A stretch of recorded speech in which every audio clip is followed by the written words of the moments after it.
زما د دین اسلام معزز مسلمانان ورونو، الله جل جلاله نبی کریم سرور دو عالم محمد مصطفیٰ صلی الله علیه وسلم دنیا ته رالیږلی دی او د هغې په راتګ سره الله جل جلاله دین مکمل کړی دی.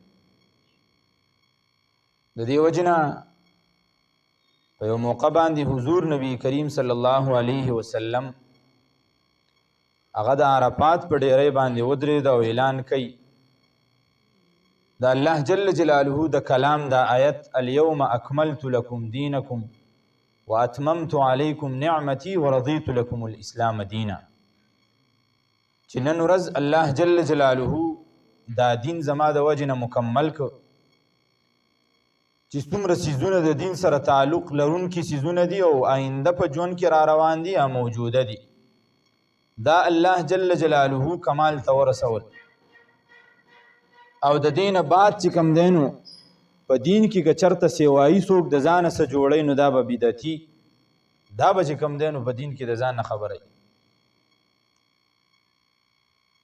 الله جل جلاله د رسول الله مبارک په وجه باندې دا دین مکمل که او بیا یوازې دین مکمل نه که چې څومره نعمتونه الله جل جلاله په قرآن کې ذکر کړي دي نو یو نعمت داسې نشته دی چې الله جل جلاله هغه اثباتلی. یعنی الله جل جلاله یو نعمت نه دی اثباتلی سیوا د یو نعمت نه چې الله جل جلاله هغه اثباتلی دی. هغه نعمت څه دی؟ الله جل جلاله قرآن مجید کې ارشاد فرمایي لقد من الله علی المؤمنین اذ بعث فیهم رسولا، چې په تحقیق سره احسان وکړه الله جل جلاله. دا یو زبادنه ده د الله جل جلاله، یعنی الله جل جلاله لا دې خبرې دومره خون ورکه چې رسول الله مبارک ما دې خلکو ته ولیږه نو په قرآن کې تذکره ورله وکړه چې احسان کړی دی. ګوره یاد ساته په تا باندې ما دا چې په تاسو کې ما یو رسول ریږلی دی محمد مصطفیٰ سرور کونین صلی الله علیه وسلم. دا الله جل جلاله ما او تاسو ته راولیږه او د دې سره چې کوم دی نو دین هم پوره کو، یو ګوشه د دین یو طرف دای داسې پاتې نه که چې په هغې کې چېرته کې څوک پریشان یې چې یاره اوس به څه کومه، بس نه، بس دین یې مکمل کو او خلکو ته یې وښودل که چېرې څوک د دې پیغمبر په لاره باندې ځي نو دا سړی ما ته خوښ دی. یو داسې یو قالب یې جوړ که الله جل جلاله، که څوک د پیغمبر په دې لاره باندې ځي دا سړی ما ته خوږ دی، دا زما محبوب دی. که څوک د پیغمبر په لاره باندې نه ځي دا سړی ما ته خوږ نه دی. قل ان کنتم تحبون الله فاتبعوني يحببكم الله ويغفر لكم ذنوبكم. الله جل جلاله ارشاد فرمایا اے مسلمانانو ان کنتم تحبون الله، کچری تاسو د الله جل جلاله سره مینه او محبت کوئ نو تاسو فاتبعوني ای خلکو زما تابعداري وکړه. د رسول الله مبارک تابعداري چې چا کړې ده دا سړی کامیاب شوی. چې چا د رسول الله مبارک تابعداري نه ده کړې، د رسول الله مبارک خبره شاته غورځولې ده، دا سړی همیشه ناکامه شوی. د دنیا په اعتبار دی دا ډېر مال دولت والی، خو د دنیا خو څه ژوند نه دی که نه. دنیا خو د الله جل جلاله په نسبت باندې د دې وقعت چې د چا سره دین نه وي، که دین او دنیا نو دا ډېره بهتره خبره ده. خو که چېرې د چا سره دین نه او دنیا ورسره ډېره ورسره وي نو الله جل جلاله په نسبت باندې د دې دنیا د سره نه څه وقعت نشته، بلکې د ماشي د وزر غوندې حیثیت نه لري. نو د حضور صلی الله علیه وسلم سره مینه او محبت کول دا داسې دي لکه د الله جل جلاله سره مینه او محبت کول. ځکه رسول الله مبارک هغه موږ ته زموږ د زندګۍ د لارې یو طریقه ښیي. بیا د رسول الله مبارک سره په دنیا کې یو شانتي څوک شته دی نه، حدیث مبارک کې راځي حضور نبی کریم صلی الله علیه وسلم ارشاد فرمایي چې زر د زما په امت کې به څو کسان راشي 10 کسان به راشي دروغجنان به دجالان به کذابان به هغه به دا ګمان کوي چې مونږ نبیان یو دعوه به دا کوي چې مونږ نبیان یو كلهم يزعم انه نبي دا دعوه به کوي چې مونږ چې کوم دینو نبیان ولیکن رسول الله مبارک ارشاد فرمایي چې کله دین مکمل شو رسالت مکمل شو نبوت مکمل شو فلا نبی بعدی ولا رسول لہذا زمانه بعد بدنه نبی راځي دنیا ته او نه رسول راځي ځکه چې دین مکمل شوی دی نور څه ځای پکې پاتې نه دا موضوع ما ځکه وچېړله او دا موضوع باندې بحث کول غواړم چې دا تیر 2 ورځې مخکې چې کوم تاریخ تیر شو 7 ستمبر په دې 7 ستمبر باندې دا ورځ عظیمه وجه باندې مانځل کېږي هغې ته مونږ د یوم تحفظ ختم نبوت ورځ وایو په 1974 کې د پاکستان چې کومه قانون ساز اسمبلی وه په هغې کې په دې ورځ باندې قادیانیان دا حکومتي سطح باندې د قانون پرو سره دا کافر وګرځېدل قادیانیان تاسو به نوم اورېدلی که نه د قادیانیانو د هغو نظریه او عقیده دا ده چې د پیغمبر نه بعد چې کوم دی نو نبي راځي د حضور صلی الله علیه وسلم نه بعد یعنی ختم نبوت وایي دا کمال ته نه دی رسېدلی نبوت ختم شوی نه دی بلکې بل یو نبی راغلی دی او هغې ته هغه غلام احمد قادیانی وایي چې هغه د نبوت دعوه کړې وه د حضور صلی الله علیه وسلم د نبوت نه بعد دعوه وکړه هغه کیس چلیده تر دې حده پورې چې د اکابر علماء کرامو په موجودګۍ کې د حضرت مولانا مفتی محمود رحمه الله د مولانا عبدالحق رحمه الله شاه احمد نورانی رحمه الله د دې اکابر علماء کرامو په جدوجهد او چې کوم دینو دا کافران دي او دیو ته به نه دلته په پاکستان کې د خپل عبادت ته پرچار اجازت ورکولی کېږي نه به ورته د مسجد د جوړولو اجازت ورکولی کېږي دا حق سچ چې کوم دی نو کافران دي نو دا ورځ دا 2 ورځې چې مخکې چې کومه تېره شوه دا ورځ په یوم تحفظ ختم نبوت په دې عظیم نوم باندې مانځلی کېږي د دې وجې نه دا موضوع ما شروع کړه چې په دې موضوع باندې لږ بحث وکړو چې الله جل جلاله خو پیغمبر رالیږلی دی خو اوس تقاضي څه دي دغه د پیغمبر دا تقاضي به مونږ څنګه پوره کوو حضور نبی کریم صلی الله علیه وسلم هغه خو په یو کمال پوزیشن کې دنیا ته الله جل جلاله راولېږه د دنیا نه پرده وکړه او لاړ مونږ ته رسول الله مبارک څه پرېښوده د هغې دپاره حضور نبی کریم صلی الله علیه وسلم 2 څیزونه ذکر کړل په آخري وخت کې حضور نبی کریم صلی الله علیه وسلم ارشاد فرمایا ترکت فیکم امرین زه په تاسو کې 2 کارونه پرېږدم لن تضلوا ما تمسکتم بهما چې کله تاسو په هغې باندې منګولې خښې کوي مضبوطې ونیسئ نو تاسو به هیڅکله ګمراه نه شئ بېلارې به نه شئ خراب به نه شئ کتاب الله و سنتی د الله جل جلاله کتاب قرآن مجید اولنی سیز دویم سیز حضور نبی کریم صلی الله علیه وسلم ارشاد او فرمایا سنتی زما سنت یعنی زما تابعداري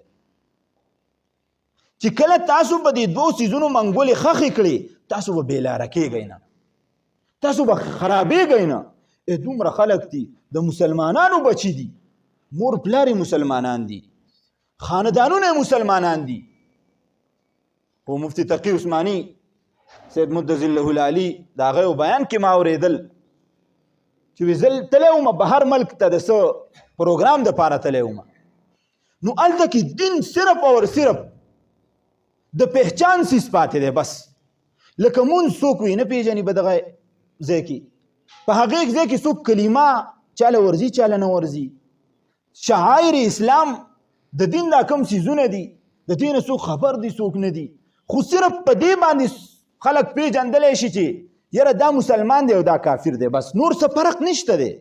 کافر چې څه کوي حق ورسره مسلمان کوي.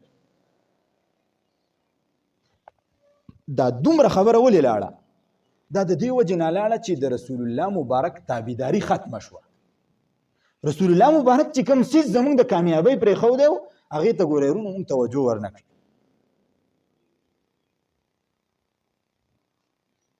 حضور نبی کریم صلی الله علیه وسلم ارشاد ولې وفرمایه چې زما عزو علیها بالنواجز په یو روایت کې راځي چې زما دا سنت، زما دا طریقه، زما دا تابعداري دا د جامو په دې غټو غاښونو باندې ونیسئ،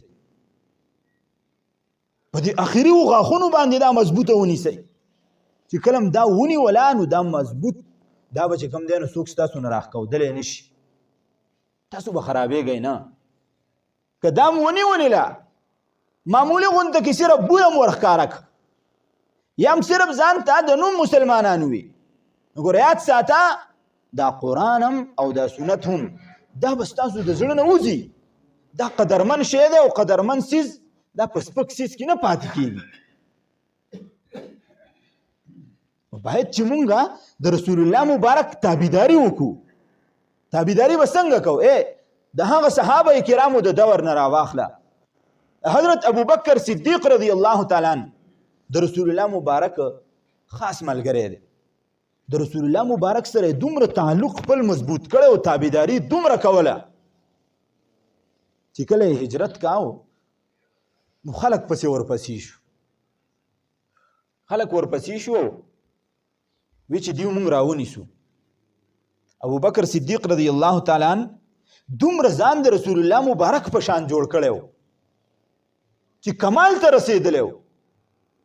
تا کس نگوید بعد ازا تو دیگری من دیگرم. دومره حده پورې رسېدلی و چې چا به دا نه پېژانده چې په دې کې رسول الله کم یو دی، په دې کې ابوبکر کم یو دی. نو چې سفر یې کاو نو مخې ته ورته کسان راله. د ابوبکر صدیق رضی الله تعالی عنہ ډېر زیرک انسانو.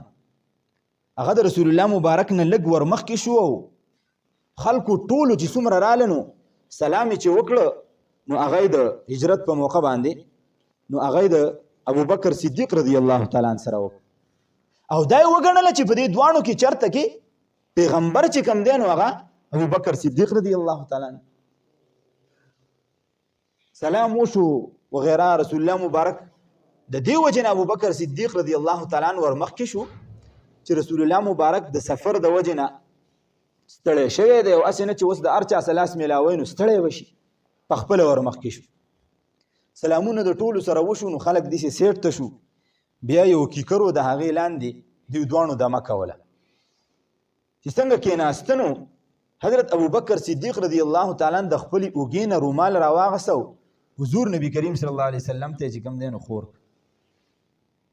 چې کله ورته خور کړه نو خلکو ته بعد کې پته ولګېده چې یاره دا سړی چې کوم و موږ چې د چا دپاره راوتي وو هغه دی نه وګورې، هغه رسول الله مبارک خو چې کوم دی دا بل دی، ځکه ورته دی بل څادر خور که بعد کې. نو زما د خبرې مقصد او غرض دا دی چې ګوره رسول الله مبارک سره دومره مینه او محبت چې یوازې د هغه اعمال نه کول، د هغه شکل او صورت هم اقصی برد اختیار کړی، ځکه ورته الله جل جلاله لوړ مقام ورکړی. د رسول الله مبارک نه بعد په دنیا کې که چاته لویه درجه میلاو ده نو هغه حضرت ابوبکر صدیق رضی الله تعالی عنہ. او یوازې صرف د کپړو مشابهت نه و، د اعمالو هم دغسې مشابهت و. کله چې په اولنۍ وحي کې رسول الله مبارک باندې وحي راله او کور ته کله راغی نو حضرت خدیجه رضی الله تعالی عنها ام المؤمنین حضور مبارک داسې جړقېده د یخنۍ د وجې نه د یرې د وجې نه نو دوی په کمبل کې چې کوم دی نو رابند کمبل یې پرې ور واچاو چې ګرم شي. رسول الله مبارک ته وی تا ته څه پریشاني ده ولې؟ نو یریږم. وی د څه نه یریږي؟ وی د مرګ نه یریږم. رسول الله مبارک ورته وی په خپل ذات باندې یریږم د مرګ نه یریږم. هلته ول د جبریل امین چې کوم دی نو زور ورکړی. خدیجه رضی الله تعالی عنها ورته عجیبه یو څو جملې ارشاد وفرمایلې. چې لا یخزیک الله ابدا، الله جل جلاله به تا هیڅ چرې ګوره رسوا نه کي، هیڅ چرې به دې کمزوری نه کي. یریږه مه. ولې مه یریږه؟ ځکه چې ته د یتیمانو خیال ساتي، ته د کونډو رنډو خیال ساتي، ته د غریبانانو مدد کې، ته د رشته دارۍ خیال ساتي، ته د حق سره ملګری کېږي، ته د ظلم خلاف راوځي. لہذا دا کارونه په تا کې موجود دي، الله جل جلاله تا نه خرابوي. دا د رسول الله مبارک دنه صفاتو. په یو موقع باندې حضرت ابو بکر صدیق رضی الله تعالی عنہ د کلي نه بهر ووته او لاړ. ډېر په مصیبت کې راګیر شو. یو کافر ورسره میلاو شو. صاحب ولې خفه یې؟ حضرت ابو بکر صدیق رضی الله عنه ورته هغه خپل عذر پیش کړ چې د دې د وجې نه پریشان یم. اقا کافر رسول الله مبارک ته چې حضرت خدیجه رضی الله تعالی عنها کومې جملې ویلې وي، اقا کافر حضرت ابو بکر صدیق ته اقا جملې وي. لا یخزیک الله ابدا، تا به الله جل جلاله نه خرابوي.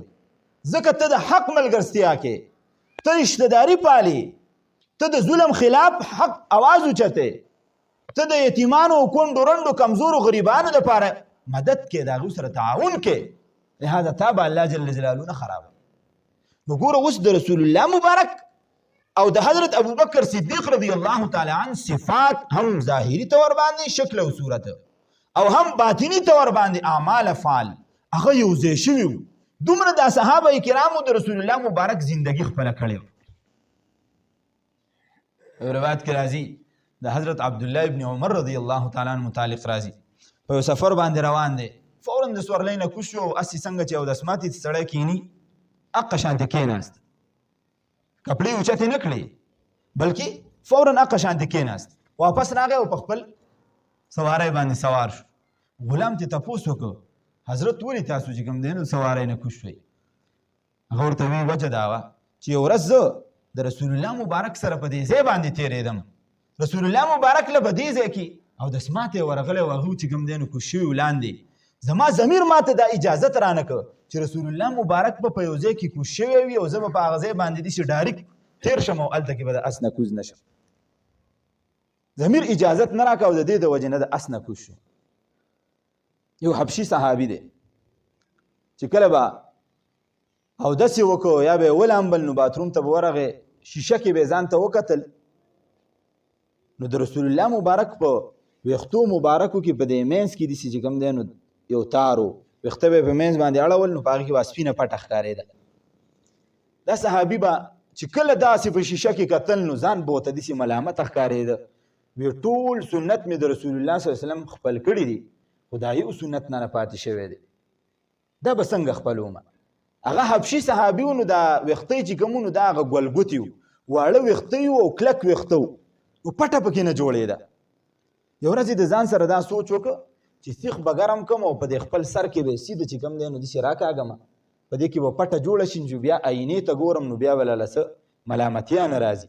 همدقه کار یې وکړه، سیخ یې ګرم که او په خپلو ویښتو په دې سر کې دقسې راکاږه چې کله څو ورځې نه و بهر ته راووت ښه شوی او پټه یې په سر کې ښکارېده. چا ته تپوس وکړه دا دې د ځان څه چل وکړه؟ وی په دې خبره باندې نه یم خفه او نه د دې خبرې ما ته احساس شته دی، دغه تکلیف و دغه تکلیف خو ښه شو، خو تر کومه پورې چې زما ژوند و نو ما به دا بل تکلیف برداشت کاو چې زما په سر کې پټه نشته دی او د رسول الله په سر کې پټه ده. ما دا وګڼله چې لږ تکلیف به برداشت کم خو د ټول عمر دا تکلیف نشم برداشت کولی، د دې وجې نه مې چې کوم دی نو په سر کې دغه سیخ کېښود. دا او صحابه کرام، دا او د هغې زندګۍ چې په هر آن کې د رسول الله مبارک تابعداري چې کوم دی نو هغې ته مخه د رسول الله مبارک د تابعدارۍ د هغې د سنتو خیال ساتلو د هغې مثال وایي داسې دی لکه یو انسان دی هغه مټ ته ګړۍ واچوي د دې لپاره چې دا مټ مې پې ښکلی ښکاري.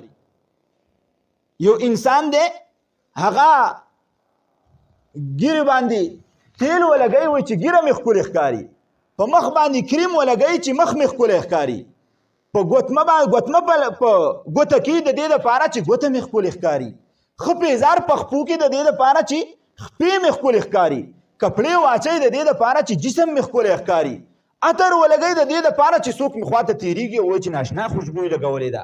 دقسې د رسول الله مبارک د سنتو مثال دی.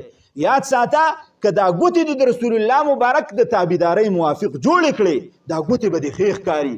که سترګې دې جوړې کړې سترګې به دې ښې ښکاري. که پوزه دې جوړه کړه پوزه به دې ښه ښکاري. که ویښته دې جوړ کړه ویښته به دې ښه ښکاري. که ږیره دې جوړه کړه او مخ دې جوړ کړه نو مخ او ویښته به دې ښه ښکاري. که لاسونه او خپې دې جوړې کړې دا خپې به دې ښې ښکاري. او که داسې دې ونه کړه نو ګوره یاد ساته څنګه چې په سخاو کپړو کې انسان ښه نه لګي څنګه چې په بد مخ کې انسان ښه نه لګي د قیامت په ورځ به د رسول الله صلی الله علیه وسلم مخې ته هم ته دغسې ښه نه. تاسو ته زه یو آسان مثال درکړم. په دې باندې خو ټول پوهېږئ چې په دنیا کې د ټولو نه الله جل جلاله ته محبوب ترین شخصیت هغه رسول الله مبارک. په دې کې څه شک شته؟ بېشکه دا خبره بېشک. اوس زما چې په دنیا کې د چا سره مینه او محبت دی نو زما دا زړه غواړي او که نه چې یاره زه دې ځان له چې کوم اعلی څیز اخلم هغه د دې بل هم واخلم. تاسو به ملګري لیدلي یې چې اختر راځي نو یو شانتي کپړې جوړې کړي. تورې کپړې یو جوړې کړي جو بل اوس هم تورې کپړې جوړې کړي. چشمې یو شانتي جوړې کړي جو بل اوس هم چشمې هغسې جوړې کړي. دا ولې؟ خپل ملګری ورته په خپلو کپړو کې ښکلی ښکاري. اوس د رسول الله مبارک کپړې او جامې او لباس سیرت او صورت دا الله جل جلاله ته ښکلی ښکاري. سبا د قیامت په ورځ باندې چې مونږ په دقه او شکل او صورت کې د الله جل جلاله مخې ته پیش شو الله جل جلاله به مونږ ته څه ووایي؟ نو مثال باندې به پوه شئ. زمونږ د ټولو موریانې موجود دي. د چا موجود نه نو لیدلی به هغو ته به احساس کېږي د دې خبرې. د یو کس تصویر دی موجودي او دا دې په ګن کې راجارو شي او مور دی ولاړی او دا ګن دې اور ته ورچولی کېږي او دا تصویر دې پکې هم اور ته ورچولی کېږي. تاسو ما ته ووایئ دا مور به دا برداشت کړي چې زما د زوی دا تصویر دې اور ته ور واچولی شي؟ تاسو نه تپوس کوم دا مور به دا برداشت کړي چې زما د زوی دا تصویر دې اور ته ور واچولی شي؟ پالتو تصویر دی په ګن کې راغلی دی خو لیکن شکل او صورت د زوی دی. دا زوی ورته دومره محبوب دی چې دا نه برداشت کوي چې زما د زوی دا تصویر دی په اور کې وسوځي. اوس الله جل جلاله د انسان سره د اویاو میندو نه زیات مینه او محبت کوي چې ما تصویر د رسول الله مبارک جوړ کړی دی او رسول الله مبارک الله جل جلاله ته خوښ دی. نو اسې تاسو ما ته ووایئ په کم مخ باندې په کم شکل او صورت باندې چې د رسول الله مبارک تصویر چسپان شوی هغه تصویر به هغه شخص به الله جل جلاله اور ته ور واچوي؟ هغه تصویر به الله جل جلاله اور ته ور واچوي؟ هغه تصویر به الله جل جلاله چرته اور ته ور وانچوي. ځکه خپل محبوب به ورته رایادېږي چې زما د محبوب تصویر داسې دی. دغسې وروڼو ستاسو نه استدعا ده د رسول الله مبارک سیرت اپناو کو. رسول الله مبارک تاسو ته پته شته دی یو دو حدیث ذکر کوم او د کمال احادیث دي. رسول الله مبارک د صحابه کرامو په یو مجلس کې تشریف فرما دی. حضور صلی الله علیه وسلم ارشاد وفرمایه زه په هغه خلکو د ملاقات ډیر غټ شوق لرم کوم چې زما سره ډیره مینه او محبت ساتي. صحابه کرام حیرانه شو چې د الله رسوله مونږ خو ستا مخې ته ناست یو ته د چا خبره کوې؟ رسول الله مبارک ورته ارشاد فرمایي زه د هغه خلکو خبره کومه چې کوم خلک موجود نه دي فی الحال او زما د مرګ نه بعد به راځي نه به یې زه لیدلی یم نه به یې قرآن چې نازلېږي لیدلی به نه به زما کارونه لیدلي نه به زما حدیث زما نه اورېدلي نه به زما رشته داران لیدلي او په ما باندې به غیبانه ایمان راوړي. زه د هغه خلکو د ملاقات ډېر زیات شوق لرم. اوس اندازه ولګوه زما او ستا د ملاقات رسول الله مبارک چې د دواړو جهانو سردار دی هغه شوق لري. اوس دغه شوق لري چې یاره زما یو بنده الله جل جلاله ارشاد فرمایي چې ما پیغمبر جوړ که راومیلیږه او د کمال خبرې دې خلکو ته وکړي هغه د خپل امتی د ملاقات شوق لري. اوس امتی به وایي چې زه به په کوم پوزیشن کې یم چې د رسول الله مبارک مخې ته به زه پیش کېږم، چې زه به د رسول الله مبارک مخې ته پیش کېږم. رسول الله مبارک خو زما استاد ملاقات شوق نه لري که نه، او دا زړه کې به دا خبره امي چېرې زه شوق لرم ما په عرفات کې د ده دپاره ژړل دي، د خپلو بچو سوال مې نه دی کړی، د خپلې بیبي سوال مې نه دی کړی، ما په خپلو خپو باندې کاڼي او وینې چې کوم دی نو د ده دپاره برداشت کړي، ما خپل بچي قربانېدل د ده دپاره کړي دي، زما لوریانو ته قسمه قسمه خبرې شوي دي، زما کور والا ته قسمه قسمه خبرې شوي دي، د دې امت دپاره شوي دي. زه د فقر او د فاقې زندګي مې تېره کړې ده، په معمولي غونته کې روټۍ باندې مې ګزاره کړې ده، دا د چا دپاره مې کړې ده؟ په قیامت کې به زه ولاړ یم، لاس به کوثر جام به زما سره را سره زه به د چا انتظار کوم؟ زما ستا انتظار به کوي. دا ټول څیزونه زما ستا دپاره برداشت شوي دي. اوس وایه چې زه په داسې شکل او صورت کې ورشم چې زما شکل د رسول الله مبارک سره نه میچ کېږي، زما شکل د هغې خلکو سره میچ کېږي چې کوم د رسول الله مبارک دشمنان دي، په دغه وخت کې به زما ستا او د رسول الله مخې ته پوزیشن سره رسول الله مبارک مخې ته به پوزیشن سیرونو. ګوره یاد ساته، علما کرام فرمایي ګوره په دنیا کې دوه قسمه خلک ژوند تیروي. تاسو به دا حدیث بار بار اورېدلی چې کله یو حافظ قرآن حفظ وکړي او دی وفات شي نو د خپل کور د لسو کسانو د شفاعت حق به درته میلاویږي. اورېدلی هم دی که نه؟ علما کرام فرمایي وایي د شفاعت حق به هغه کسانو ته میلاویږي چې ګوره په معاشره کې دوه قسمه خلک ژوند کوي. یو قسم خلک هغه دی چې دا ماشوم به مدرسې ته ته او چا به لیده نو دا پلار یې پاګل دی، لیونی دی، چېرته په سکول کې یې کېنوه چې ښه سبق ووایي او اعلی ډاکټر انجینیر او چېرته لوی چې کوم دی نو شی ترې جوړ شي چې روپۍ له لګټي. یو سړی هغه و چې هغه به دا ماشوم کله ته نو په سر به یې وره لاس کېښود چې ماشاءالله بچو سبق وایه کامیاب به شي، موږ ته پکې دواګانې کوه.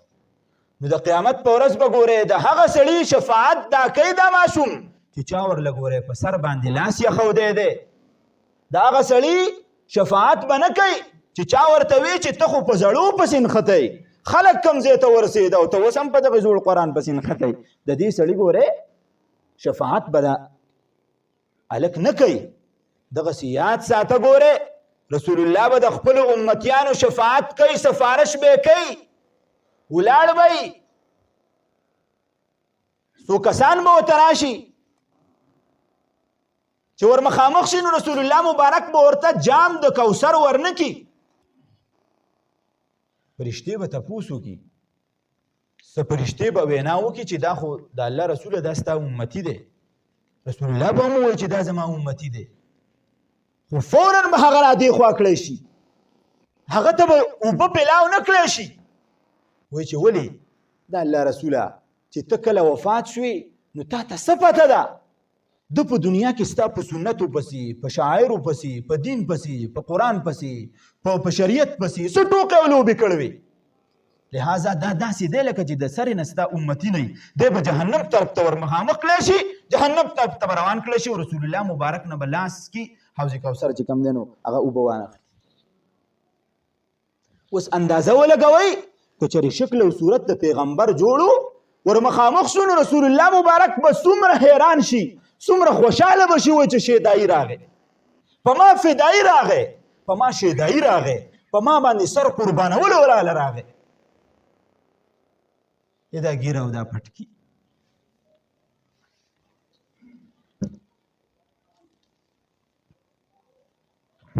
نن په دنیا کې یو طوفاني بدتمیزي روانه ده، د بدتمیزۍ یو طوفان. عالم چا پرې نه خو، قرآن چا پرې نه خو، د رسول الله مبارک سنت چا پرې نه ښوده، داسې سپک شوي دي، داسې سپک شوي. هغه خلک چې هغوی د وسپنې نه سونه جوړه کړه،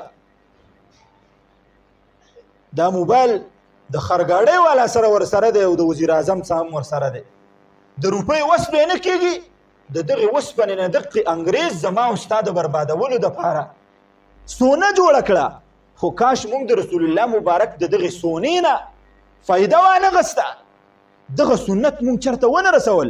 دلته د جمعې مونځ وشي، دا ټول نوجوانان چې کوم دی نو بره دوکانونو ته وخي. څوک سنت کوي؟ چا سنت وکړه؟ سبا د قیامت په ورځ رسول الله مبارک مخې ته ورشم، زما نه تپوس وکړي چې ته د څه دپاره رالې؟ ته د شفاعت امیدوار یې؟ ته زما نه د شفاعت سوال کوې؟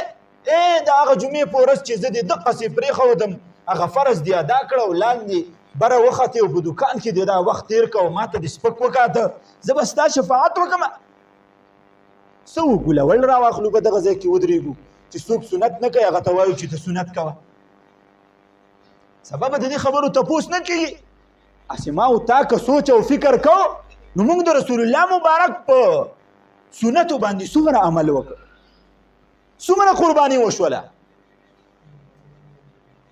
دې باندې فکر پکار دی، په دې باندې سوچ پکار دی چې کله د سنتو تابعداري وشي سبا به د قیامت په ورځ رسول الله مبارک ته مخامخ کېدی شو.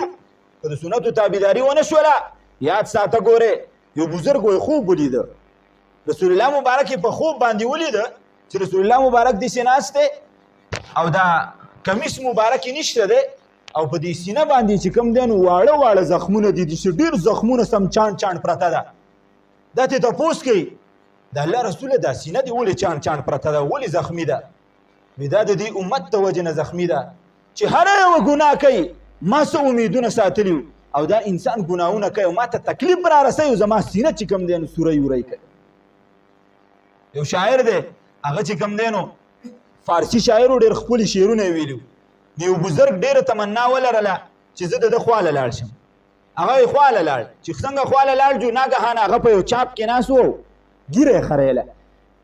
نو دا بزرګ ور مخامخ شو دی، خو په ښه نیت راغلی چې ډېرې ښې شاعري کړله، د رسول الله مبارک صفت یې کړی دی. زه به اوسه میلاو شم دوا به ترې واخلم. چې ده ږیره خروله نو ده ورته ووي چې ریشمې ته راشي ته ږیره چې کوم دی نو خرې. نو هغه شاعر ورته ووي ریشمې ته راشم